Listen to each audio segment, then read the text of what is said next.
నా పేరు చలంచర్ల తిరుపతమ్మ. నేను ఆ ఐఏఎఫ్ఎల్ బ్యాంక్ నుంచి లోన్ తీసుకున్నా. 5 లక్షలు శాంక్షన్ చేస్తామని నాకు చెప్పారు వాళ్ళు.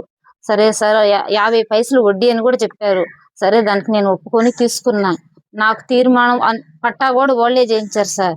ఈ పట్టా ఓళ్ళే చేయించారు నాకు.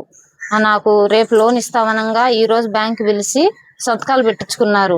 ఆ అమౌంట్ మాకు ఇచ్చిన తర్వాత అప్పుడు చెప్పారు 5 లక్షలకు 5 లక్షలు కట్టాలని. అప్పుడు మేమేం చేయలేకపోయేసాం. 3 సంవత్సరాలు కట్టా. నెలకి 13,000 లెక్కన కట్టా నేను.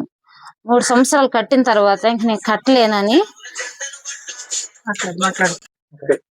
5,30,000 చేశారంట సార్ నాకు. అప్పుడు నాకు ఇచ్చింది 3 లక్షల చిల్లర ఇచ్చారు. అంటే 3,20,000 ఇచ్చారు నాకు. తర్వాత 5 లక్షలు మీరు కట్టాలని చెప్పారు. సరే 3 సంవత్సరాలు నేను కట్టాను సార్. కట్టిన తర్వాత నేను ఇంకా కట్టలేను అంటే మా ఆయనకి హెల్త్ బాగాలేకుండా వచ్చేసరికి ఇంక నేను కట్టలేకపోయేసా. సార్ నాకు సెటిల్మెంట్ చేసేయండి, నా ఖాతాలు నాకు ఇచ్చేసేయండి, నాకు ఇవన్నీ వద్దు అని నేను అడిగా.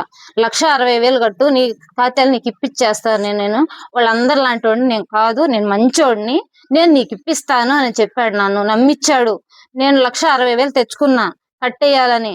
అప్పుడు వీళ్ళు ఈ 3 సంవత్సరాల నుంచి కూడా ఇంత వేధిచ్చి కనీసం నా బిడ్డల్ని నన్ను కూడా ఇంటి పట్టు కూడా రానిలా. మేము ఉదయం 3ంటికి వెళ్తాము, 4ంటి దాకా కూడా పని చేస్తాము. మేము ఎస్టీలమే, కర్ర పని చేస్తాం మేము. మాకేం ఉద్యోగాలు చదువులు కూడా మాకు లేవు సార్. అందుకని నేను కట్టలేక దాంకున్నా వాళ్ళ దెబ్బకి. అసలుకి నా పిల్లల్ని పెట్టుకుని బయట దాంకున్న, చిన్న పిల్లలు నాకు. నా భర్తకి కిడ్నీలో రాళ్ళు తీసుంటే మంచంలో పెట్టుకున్నా కూడా నన్ను భలే వేధిచ్చారు. అసలుకి నేను కట్టలేను అన్నా కూడా నన్ను వదిలిపెట్టలా.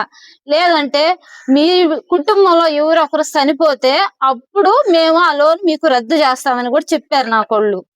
అట్లా ఎలా చనిపోతాం సార్? మీ దగ్గర అప్పు తీసుకున్నామని మేము చనిపోతామా? చనిపోలేం కదా.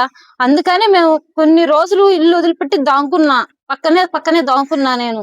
సరే ఇల్లు 1,60,000 కట్టేస్తే నాకు ఇచ్చేస్తామన్నారు కదా అని చెప్పి నేను మాకు తెలిసిన సార్ వాళ్ళ ద్వారా పోయి మాట్లాడిస్తే అప్పుడు వాళ్ళకి చెప్పారు వాళ్ళు, మా 1,60,000 కడితే మేము ఇవ్వము, మీకు వడ్డీ ఇంకా అమ్మాయి 3 ఏళ్ళు కట్టింది, ఇంకా 2 ఏళ్ళు కడితే వడ్డీ పోద్ది అని చెప్పారు వాళ్ళు. ఇదేం సార్ నాకు ఇలా చెప్పారని మేము అడిగితే, మేము డబ్బులు కట్టుకోవడానికి ఎలా అయినా చెప్తాము నన్ను అన్నారు. సరేలేనని చెప్పి నేను కట్టలేను మేడం అని చెప్పి నేను లాయర్ నోటీస్ కూడా పెట్టాను సార్.